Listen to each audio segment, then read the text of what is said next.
အဲ့ဒီတော့ကျွန်တော်တို့ပြဿနာတွေကိုအခွန်လန်းအဖြစ်ပြောင်းလဲပြီးခါမှာအဲ့ဒီအခွန်လန်းတွေကိုကျွန်တော်တို့ဘယ်လိုတန်ဖိုးတစ်ခုရအောင်လှုပ်ဆောင်ခြင်းဒီ entrepreneur ဖြစ်ပါတယ်အားလုံးပဲမင်္ဂလာပါခင်ဗျာဒီတစ်ခါကိုကျွန်တော်ပြောပြပေးမှာကတော့ကျွန်တော်တို့စီးပွားရေးလုပ်ငန်းတွေထဲမှာ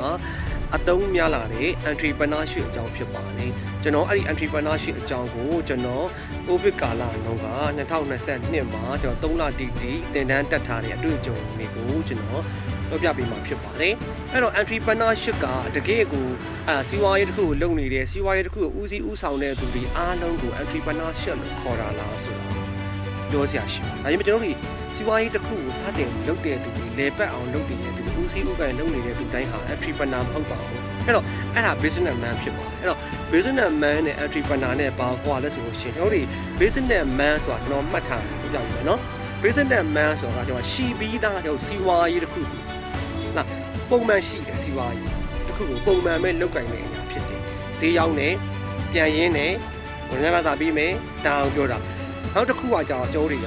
အဲ့ဒီလူကအမျက်အစွန်းရောက်တဲ့တစ်ခုပဲ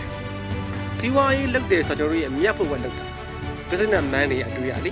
အဲ့ entrepreneur မဟုတ်ဘူးနောက်တစ်ခုကစွန့်စားရမှာတောက်တာအသစ်တစ်ခုကိုရင်းနှီးရမှာတောက်တာမလုံနဲ့ဒါကကိုလည်းမတုံးဘူးကိုလည်းမယောင်းဘူးတဲ့ပစ္စည်းကိုငါတို့ဆိုင်မှာမတင်ဘူးငါတို့မဖြန့်ချီပဲနဲ့ကိုလက်ရှိနေတဲ့အရာမျိုးဖလားရှိနေတဲ့အရာကိုကျွန်တော်တို့ကအမျက်ရအောင်လက်ပတ်လို့ရအောင်စီးပွားရေးတစ်ခုဖြစ်လာအောင်ကိုပဲရည်ရွယ်ပြီးတော့ရောင်းတာက business man အဲ့ဒါကစီးပွားရေးပညာရှင်လို့ပြောစီးပွားရေးလုပ်တဲ့သူပေါ့နော်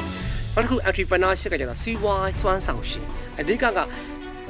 စွမ်းပါသွားတာပေါ့နော်အဲ့တော့စီးပွားရေးမှာစွမ်းဆောင်ရှင်ဘယ်လိုစွမ်းဆောင်တာလဲဆိုတော့နံပါတ်1က entrepreneur ဆိုတာအသေးအစမ်းတွေကိုကြိုက်တယ်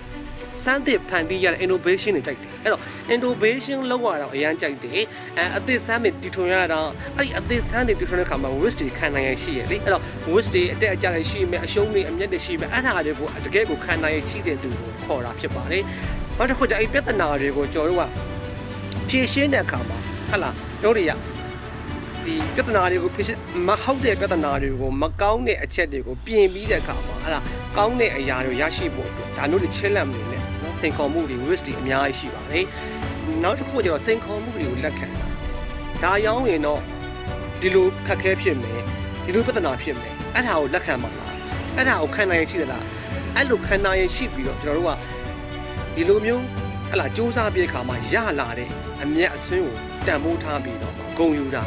entrepreneurship အဲ့တော့စီးပွားရေးလုပ်ငန်းရှင်နဲ့ entrepreneurship နဲ့မတူဘူးဆိုတာပြောချင်တာဖြစ်ပါအဲ့တော့တမန်ရိုးကြရောင်းနေတဲ့တမန်ရိုးကြလဲပတ်နေတဲ့အလုပ်ကနေပြီးကမှခွဲထွက်ပြီးတဲ့အခါမှာ innovative ဖြစ်ရမယ် risk တွေကိုခံနိုင်ရမယ် problem solve ပြီးပြဿနာတွေကိုဖြေရှင်းပြီးတဲ့အခါမှာဘယ်လိုသွားမှာလဲဆိုတော့လမ်းကြောင်းတစ်ခုကိုရအောင်သွားတာက entrepreneurship ကိုခေါ်ပါတယ်ဒီဆိုအများကြီးတော့အဲ့ဒီတော့ကျွန်တော်တို့ပြဿနာတွေကိုအခွန်လန်းအဖြစ်ပြောင်းလဲပြီးတဲ့အခါမှာအဲ့ဒီအခွန်လန်းတွေကိုကျွန်တော်ဘယ်လိုတန်ဖိုးတစ်ခုရအောင်လုပ်ဆောင်ခြင်းဒီ entrepreneur ဖြစ်ပါတယ်ဒါကြောင့်မို့ကျွန်တော်တို့တွေကကိုယ်လုပ်နေတဲ့အလုပ်ပြီးပုံမှန်လုပ်နေတဲ့စီးပွားရေးလုပ်ငန်းတစ်ခုပဲလား entrepreneurship တစ်ခုရအောင်ဘယ်လိုလုပ်ဆောင်ရမလဲဆိုတဲ့အခန်းကဏ္ဍအသေးစိတ်ကိုအချင်းချင်းပြီးကျွန်တော်ပြောပြပေးခဲ့တာဖြစ်ပါတယ်အားလုံးကိုကျေးဇူးအများကြီးတင်ပါတယ်